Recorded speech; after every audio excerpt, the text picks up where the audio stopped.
Pues bueno, hoy vamos a abordar el tema cristológico del señorío. Es un tema realmente que en lo personal es un tema amplísimo que podemos desarrollar en el Nuevo Testamento, pero lo más importante es que es un tema que se puede desarrollar paulatinamente, sobre todo con aspectos muy específicos y sobre todo centrales en el desarrollo de la teología del Nuevo Testamento. Para empezar, me gustaría que partamos del hecho de que les voy a presentar la pantalla. eh, el, conce- el concepto, el concepto curios, pues, se los presento. Ay, les comparto pantalla. El, el concepto curios, pues, obviamente, esta palabra en griego, en el Antiguo Testamento, recordemos que el Antiguo Testamento se escribió en hebreo, pero 2 siglos antes de Cristo, el rey Ptolomeo II, el rey de Alejandría, mandó a traducir pues el Antiguo Testamento con fines básicamente bibliográficos. Quería tener ese Antiguo Testamento en hebreo traducido al griego para la Biblioteca de Alejandría. De ahí tenemos lo que se conoce como la versión Septuaginta. La Septuaginta es una traducción, no tiene como fin ser una traducción canónica, sino solamente, lo repito, hasta ahorita, por lo que he podido entender, es una traducción bibliográfica.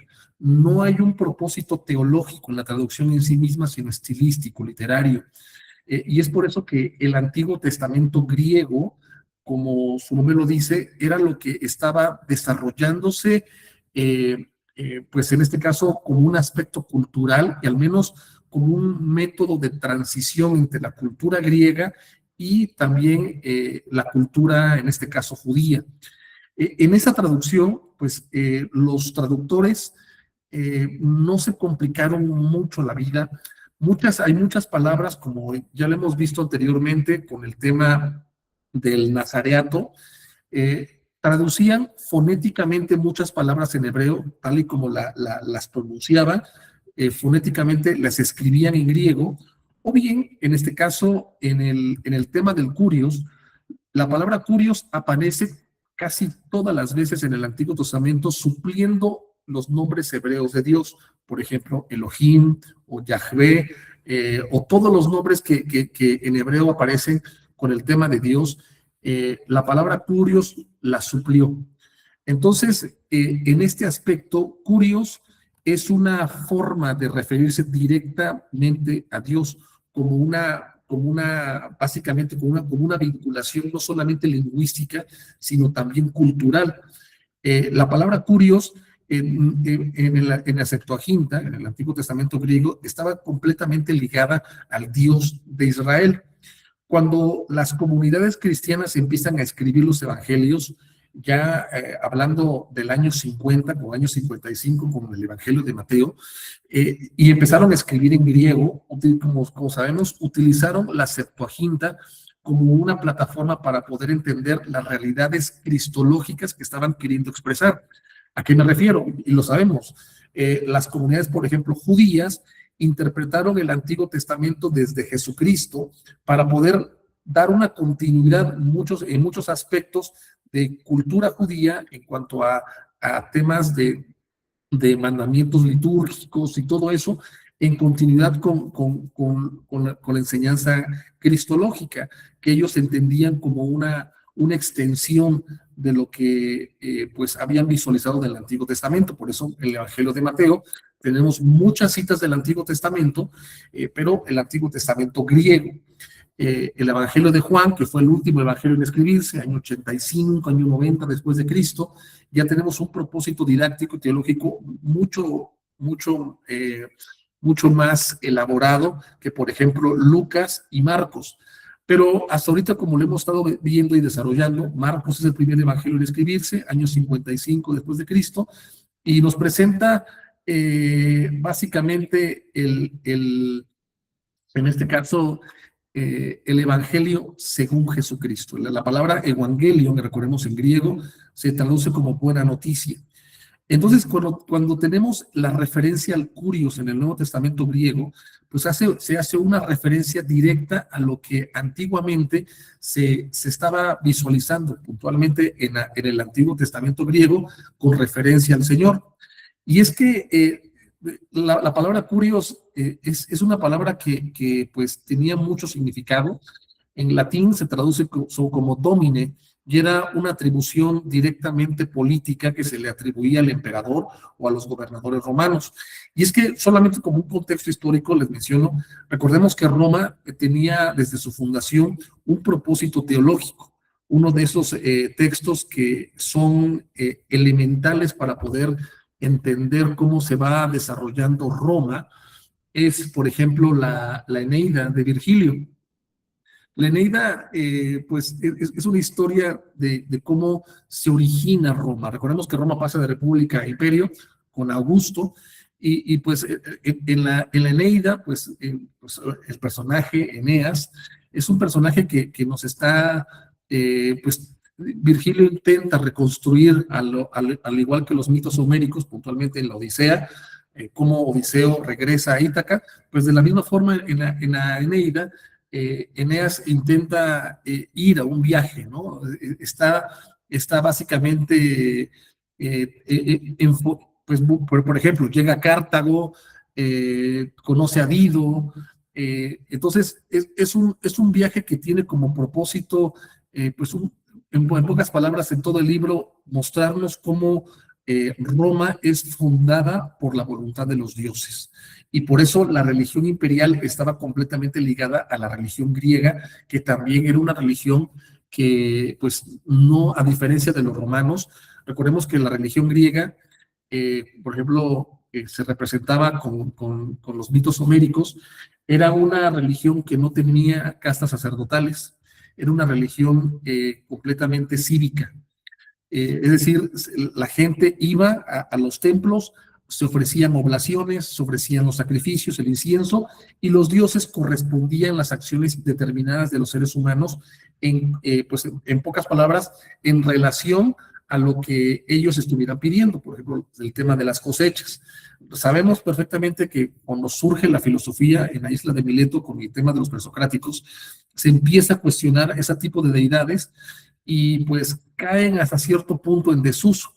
Los romanos adoptan esa religión homérica, casi, digamos, copy-paste, y lo ponen como una religión del Estado. Solamente que agregaron muchas características que eran puntualmente romanas y que estaban destinadas directamente a ser una religión cívica de obediencia al Estado. En este caso, por ejemplo, tenemos el culto al emperador, que nace directamente con el tema del culto imperial a Julio César o puntualmente a Augusto, que sería el que retoma pues, esta transición de república a imperio.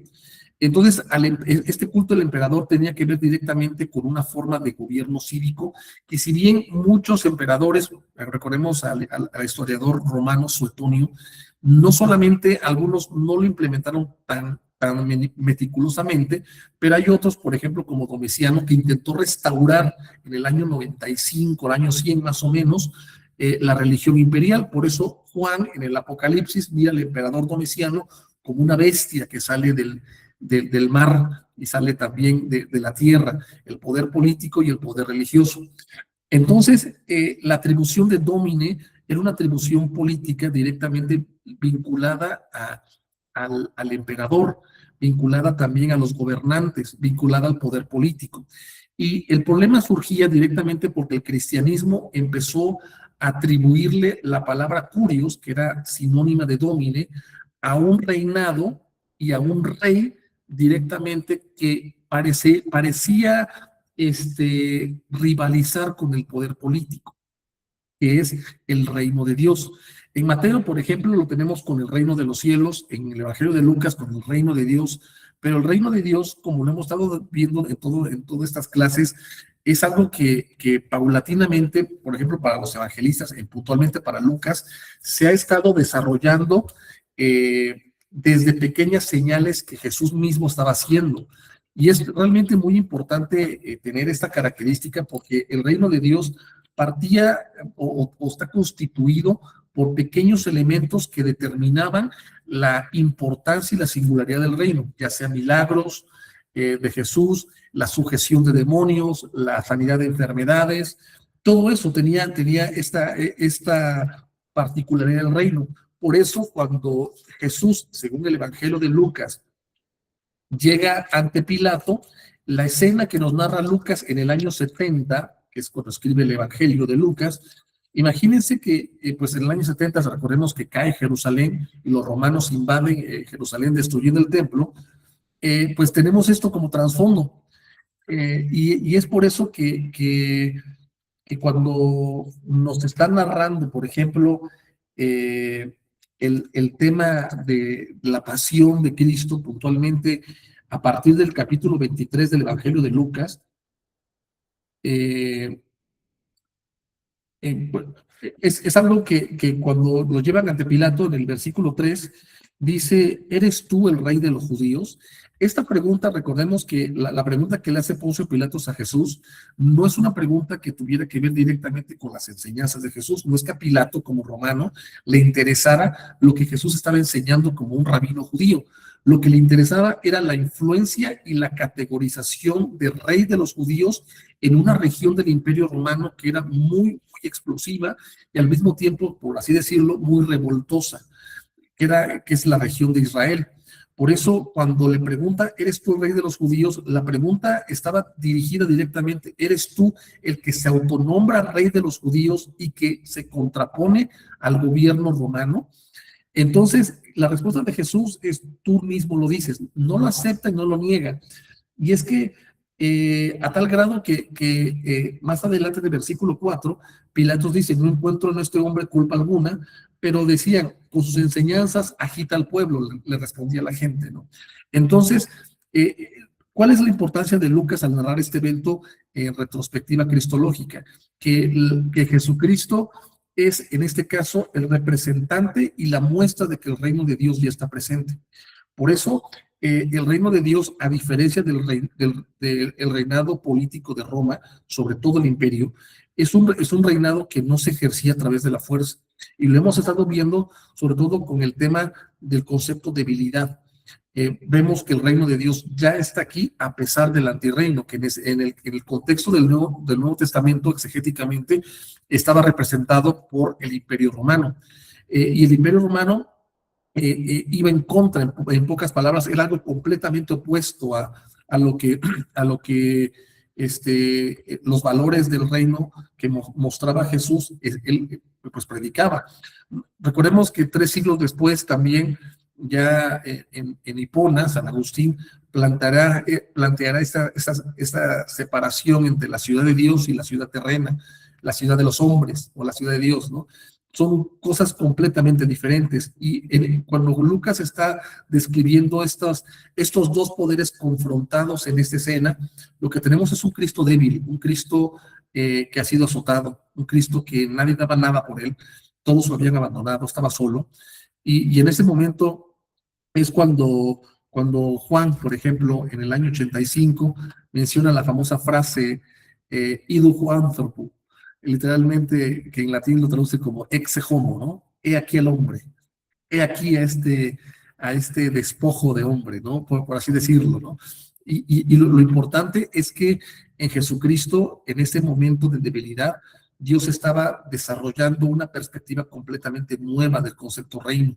Él estaba mostrando que el reino de Dios no venía por la imposición de un ejército o de un poder político, a pesar de que en el año 95, 60 años después de que se escribe, pues básicamente, no, 50 años después de cuando se escribe el Evangelio de Mateo, el apóstol Juan en la isla de Patmos está visualizando cómo Jesús regresa, ¿no? En el capítulo 19, montado en un caballo blanco, de una forma prácticamente como guerrero. Y esto es realmente muy importante porque cuando se tiene esta particularidad de que la narración en el desarrollo en este caso, de la construcción neotestamentaria, pues tenemos una narración completamente diferente. Tenemos autores que nos muestran que la esperanza estaba enfocada hacia el futuro. Y por eso hoy quiero que veamos dos casos en el Nuevo Testamento, y lo vamos a ver desde el texto griego, dos casos que podemos, solo me enfoco en dos casos, en donde podemos abordar temas cristológicos, porque podemos abordar muchísimo más sobre lo que la iglesia estaba pensando. Y recordemos, por ejemplo, me gustaría que fuéramos a Lucas capítulo 1.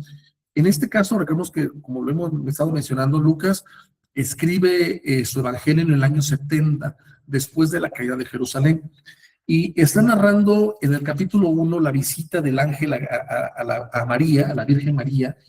Y en el versículo 39, pues tenemos esa sección donde, en este caso, Elizabeth va a visitar a María. Este caso es muy importante porque leo desde el 39, leo la traducción NBI, y después nos vamos al texto griego original. Dice: a los pocos días, María emprendió un viaje y se fue deprisa a un pueblo de la región montañosa de Judea. Al llegar, entró en la casa de Zacarías y saludó a Elizabeth. Tan pronto como Elizabeth oyó el saludo de María, la criatura saltó en su vientre. Saltó en su vientre.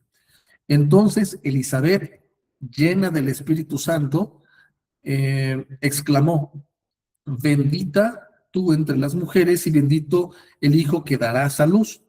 Y aquí es donde quiero llegar al versículo 43. ¿Cómo es esto que la madre de mi Señor venga a verme? Esto es algo muy característico, porque este pasaje ha creado cierta controversia, sobre todo con el tema de la maternidad divina. Y por supuesto, desde el lado católico siempre se ha señalado esto, ¿no? El tema de la designación Madre de Dios. Pero creo que es muy importante que se pueda visualizar desde el punto de la encarnación. Y es aquí donde quiero que empecemos a visualizar el señorío de Cristo desde la encarnación. La iglesia empezó a designar la categoría kurios en griego a Jesús como una forma en la que Dios determina la historia. Y esto me parece importante porque la historia de la humanidad es vista como asumida. Por eso es algo pues la historia de la humanidad siempre desde Grecia, puntualmente desde, por ejemplo, ¿no? Heródoto, un historiador griego, que interpreta teológicamente la historia, sobre todo acontecimientos que determinaban la historia de Grecia. En esa historia, los dioses se involucraban y determinaban el destino y la historia de los hombres. Ahora en el cristianismo, con toda esa perspectiva que se tiene sobre la historia que se acarrea desde Grecia, la historia sí es una historia lineal, la historia de los hombres es una historia lineal, pero es una historia asumida en Cristo. Me gustaría que pudiéramos ver esta pequeña característica en el texto griego, porque sí nos muestra una peculiaridad muy importante, porque el texto en sí mismo es claro, y nos está mencionando, por ejemplo, desde el versículo 42, y pues, perdón, es el versículo 43, se lo voy a subrayar. Aquí está. En esta, y dice: y cómo que a mí, literalmente, si lo traducimos, en este caso, si se traduce literalmente, y donde a mí, literalmente, caipoten moi, y cómo, o donde a mí esto, tuto, y poten moi tuto, y como a mí esto, que venga elce, y aquí esa es la designación que me interesa, gemater tucuriu mu, la madre del Señor mío, a mí. Y eso es algo realmente importante, porque cuando tenemos esta designación de la madre del Señor mío, ¿a qué se está refiriendo? De hecho, esta designación es muy significativa, porque recordemos que la palabra curios en el Antiguo Testamento griego era una designación que abarcaba completamente los nombres de Dios, una designación que pues estaba completamente significada por el Dios de Israel. Entonces, el hecho de que Dios decida hacerse un ser humano es el misterio más grande que como creyentes y como en este caso históricamente se puede visualizarlo como el misterio o la paradoja más grande del cristianismo. Y no es poca cosa, ¿no? No perdamos en vista este pasaje de Lucas, y yo lo comparo directamente y me gustaría que lo viéramos desde Juan 1, que es el texto esencial, ¿no? En el principio era la palabra y la palabra estaba junto a Dios y Dios era la palabra. Pero lo que me interesa es el versículo 14. El versículo 14. Y la palabra que carne, sarx, llegó a ser y puso su tienda de campaña o habitó entre nosotros. De aquí Juan, en el año 95, año 90, escribiendo este evangelio, está interpretando que la encarnación de Cristo es el acercamiento de Dios más grande en nuestra historia. Por eso la historia de la humanidad, desde el punto de vista de las comunidades cristianas en el siglo I, era una historia que fue asumida directamente por Dios, era dignificada por Dios. La historia del Imperio Romano es ahora la historia de Dios. Y dice, y miramos, Eteasámeta, la gloria de él, gloria como el unigénito, o sea, el primogénito de al lado del Padre, pleresjáritos, cayaleceías, lleno de gracia y verdad. Y desde esa perspectiva, desde ese momento de la encarnación, como Dios asume la realidad humana, María se vuelve en ese sentido madre de Dios, madre del Dios encarnado. Y eso es muy importante que se pueda tener desde esta perspectiva cristológica, la terminación madre de Dios, porque en el mismo capítulo, más adelante, se utilizan las palabras curios de diferente manera. En el versículo 43 vimos, ¿no? ¿Cómo es posible que la madre de Dios venga a verme? Y dice en el versículo 44, el versículo lo leo, ¿no? Porque literalmente, porque mira cómo que llegó la voz del saludo tuyo a los oídos míos, saltó de alegría la criatura en el vientre de mí, literalmente sí, en el vientre o en el estómago, ¿no? El coilíamu, en el vientre mío. Y luego dice, y Macaria, dichosa o bienaventurada, Reina Valera lo traduce como bienaventurada, el sustantivo Macarios, perdón, es adjetivo, ¿no? El Macaria, bueno, en este caso es dichosa o bienaventurada, la que creyó que habrá cumplimiento para todas las cosas habladas. Literalmente, esas cosas habladas que dice a ella por parte o de parte de quién? Del Señor. Vean cómo aquí el Señor directamente está refiriéndose a Dios y previamente había dicho que la madre del Señor mío, ¿no? Es decir, pero ojo, esto no diviniza a María en absoluto, porque sigamos leyendo el texto. En el Magnificat, que inicia desde el versículo 46, dice, aquí viene, se llama el Magnificat, ¿no?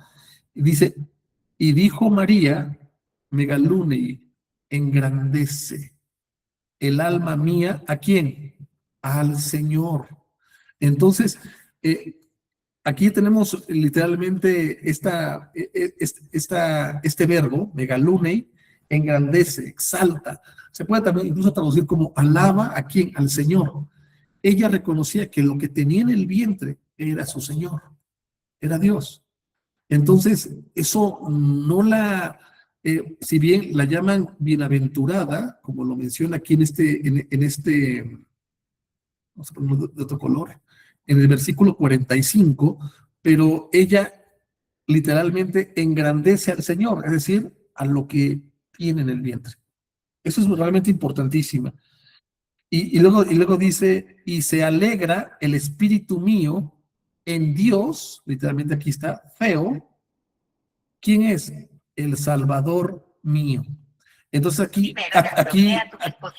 aquí feo y curios. Ay, perdón, se perdió aquí el celular. Feo y curios son sinónimos, se están utilizando indistintamente.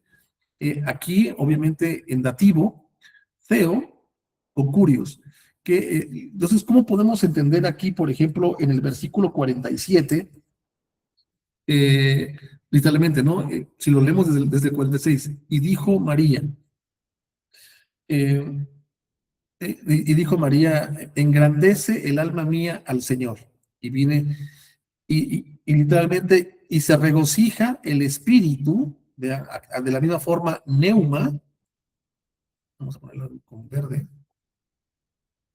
es sinónimo de psuje. Aquí se ocupan indistintamente. De hecho, una forma de la recitación poética griega, perdón, hebrea, es que la misma idea del versículo 46 se ponga en el versículo 47. La misma idea, pero en otras palabras. Entonces, y se regocijó el espíritu mío, ¿en quién? En Dios, el soteri mu, el Salvador mío. Entonces, ¿quién es el Salvador de María? Dios, que es el Curios, que es el que tiene en el vientre. Eso es muy importante porque el señorío de Cristo inicia en la encarnación, en el momento en que María concibe esta encarnación de Dios, ese acercamiento de Dios.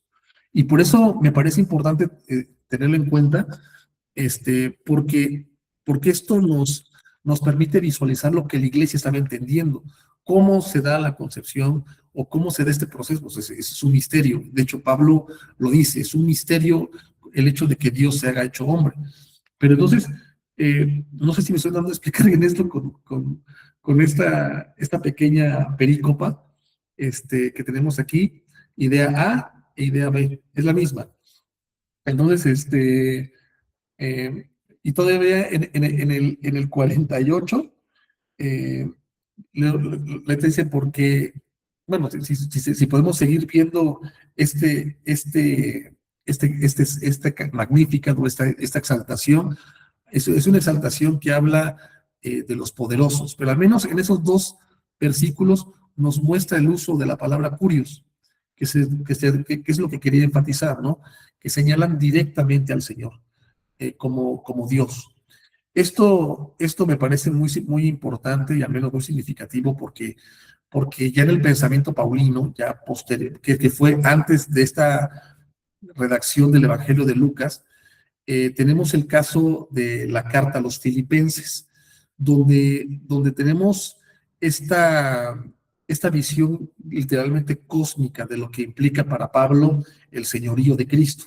Y es que Pablo fue realmente muy inteligente. Todavía me acuerdo que había en el seminario un profesor, ¿no? Se pasaba de lanza, que decía que Pablo no sabía escribir en griego, ¿no? Pero obviamente ahorita lo vamos a ver, Pablo ocupa palabras exactas que tenían mucha significación a nivel de conceptos griegos, pues en todo este desarrollo.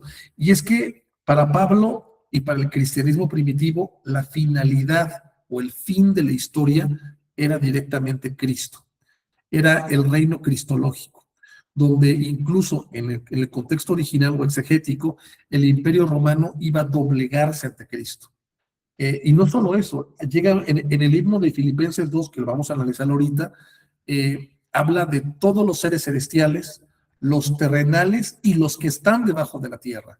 Es decir, en palabras o en la cosmovisión de Pablo, toda la realidad de seres o de entes conocidos, que abarcaba todo, iban a doblar su rodilla ante el señorío de Cristo. Por eso el tema del Jesús como curios no solamente rivalizaba con el poder político de Roma, y eso era chocante. ¿Cómo es posible que hubiera un señorío por encima del imperio? El imperio conocido, el imperio que era la referencia en el mundo antiguo de civilización y de poder político. ¿Cómo es posible eso? Entonces, lo que tenemos aquí es una significación que poco a poco se va a desarrollar a nivel cultural. Y quiero que, bueno, vamos a verlo con calma con Filipenses capítulo 2 y vamos a verlo desde el versículo 5, porque este texto sinceramente es muy bueno. Eh, En el 2.5 eh, es, eh, Pablo viene hablando en el contexto de la humildad. Viene hablando, pues, en este caso, de lo que él considera que era una actitud que el creyente debería tener. Y, perdón, ¿soy en Filipenses? Ah, sí, soy en Filipenses. Sí, 2.5. Entonces, empecemos desde el versículo 5. Vamos a leer hasta el versículo 11 y leerlo con calma. En esto, literalmente, ¿no? Vamos con calma. Tutofroneite, esto pensad en vosotros, el cual también en Cristo Jesús estaba, literalmente. Quiere decir que el pensamiento que les manda Pablo es lo que también estuvo en Cristo Jesús. Dice, en cual, y vean esta palabra, morfetheu, literal, en forma de Dios existiendo. Y aquí está este verbo huparjo. Este verbo es bellísimo porque es un sinónimo del verbo eimi. Se puede traducir como ser o estar o existir. Lo ponen en rojo. Lo ponen en rojo. Y quiero que analicemos con calma este versículo, cómo Pablo ocupa las palabras exactas. La forma de Dios, la morfé de Dios, huparjo. Cristo era antes de la encarnación. ¿Qué quiere decir que sea forma de Dios? Que es Dios. Y luego dice, ocupa esta palabra, arpagmón. Arpagmón dice, y no, aquí en el koiné, por lo general se traduce como algo al que se aferre, pero Harpagmón tiene que ver con el botín, algo que, por ejemplo, un ladrón codicia o alguien codicia como un tesoro invaluable. Es algo como si fuera un botín de guerra incluso, ¿no? Entonces, y la palabra, el sentido que tiene aquí en este versículo es que el ser forma de Dios no fue como un botín para Cristo, no fue como algo que se aferrara a eso, es decir, no, yo soy Dios, o sea, y me aferro a eso se refiere, ¿no? Entonces dice, el cual, la forma de Dios existiendo o siendo, literalmente, no se aferró, o sea, no lo tuvo como un botín, eh, literalmente consideró, pensó el ser, y vean esta palabra, igual a Dios. O sea, no tuvo como un botín o como algo a que aferrarse el ser igual a Dios. La palabra Isa, que ocupa Pablo, es ser igual a Dios, exactamente igual. Y si aquí ocupa la palabra juparjo, que en este caso es ya que Pablo era morfé de Dios, perdón, Jesucristo es morfé de Dios, y que quiere decir que comparte con Dios la naturaleza, la esencia, el ser, es el mismo ser, están unidos, es el mismo ser, no es como se menciona en una herejía antigua, que Jesús sea una manifestación del Padre, no, no, no, es uno con el Padre, y aquí está, la misma esencia, el mismo ser de Dios. Y esto es realmente bien, bien, bien importante, eh, porque luego viene el versículo 6, sino, o pero, se puede traducir esto, ¿no? Ya contrapone todo lo que Pablo está mencionando sobre Cristo. Asimismo, ¿qué verbo ocupa? Es que no, vació. Vamos a ponerlo en azul. Sino que asimismo vació. Y la forma de esclavo tomó, o habiendo tomado, o recibió la forma de esclavo. Y ya vean, hay dos usos de morfé. Y vean esta contraposición, me encanta. En el 6 es morfé de Dios, existía como forma de Dios, así, siendo Dios. Y en la encarnación, morfé dulo, forma de esclavo. ¿Qué es la forma de esclavo? Que adquirió cuerpo, adquirió carne, adquirió materia. Se hizo un ser humano. Entonces, aquí tenemos esta contraposición. Vean, la contraposición de naturalezas. Pero a pesar de esto, es igual, Isa, Teo. Pero ¿qué pasa con esta forma de esclavo? Recibiendo. Recibió la forma de esclavo. Lambano, recordemos que el verbo es tomar, recibir, y en este caso, cuando se habla de la forma de Dios, pues, y también pone en este caso con la forma de hombre, y luego dice, en semejanza, homoimati, literalmente, en semejanza de hombre. Y aquí vamos a ponerlo con naranja, rojo. Sí, literalmente en semejanza de hombre, en semejanza de un ser humano, llegó a ser, genómenos, llegó a ser, o literalmente habiéndose hecho, como también se puede traducir, o habiéndose llegado a ser, también se puede traducir. Entonces, ¿qué tenemos aquí? Que a pesar de que era forma de que tenía la forma de Dios, se vació a sí mismo. ¿De qué? ¿De la forma de Dios? No, no. ¿De qué se vació? ¿De qué se vació? Esa es una excelente pregunta. Antes de seguir, ¿de qué creen que se haya vaciado? ¿De qué creen que se vació? Porque aquí el verbo es que no se, pues, está en auristo, que sería más o menos como el pasado en español, se vació y recibió una forma de esclavo, en semejanza a los hombres, habiendo llegado a ser, o habiendo, literalmente, habiéndose hecho. Y, y luego todavía dice, agrega Pablo, schemati. Esta palabra dice, en apariencia, literalmente, habiéndose encontrado como hombre, como hombre. Esto es algo realmente, o como un ser humano, literalmente, ¿no? Esta es la morfé de esclavo, o la morfé de dulos, o la forma de esclavo.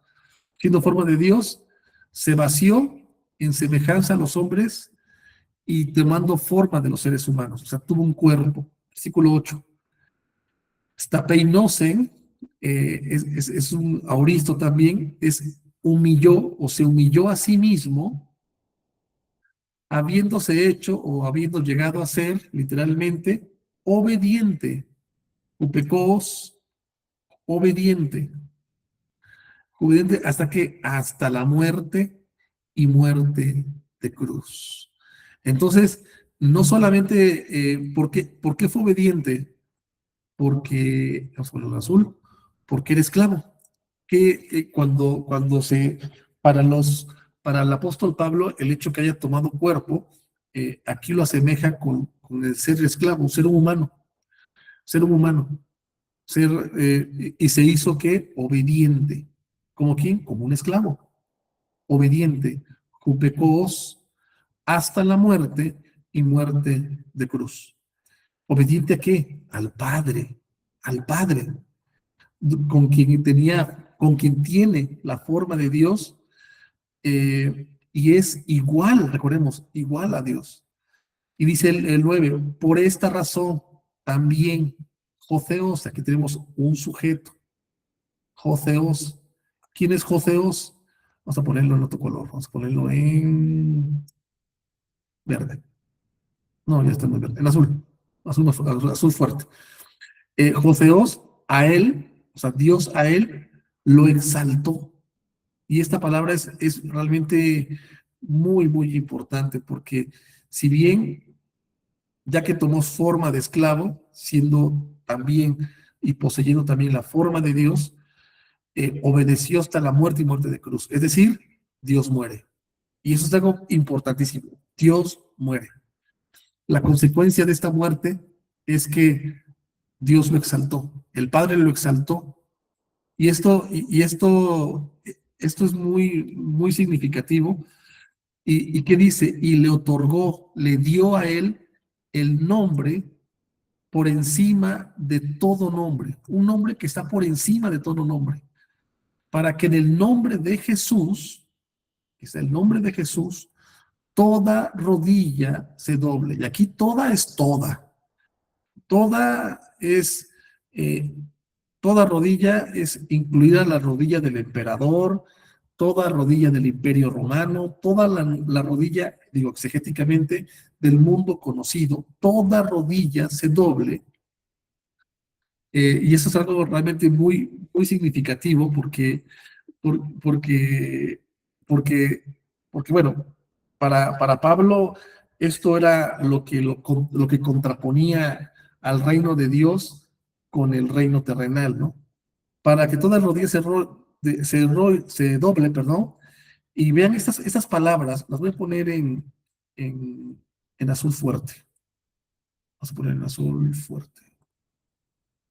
Epigeion y catajonion.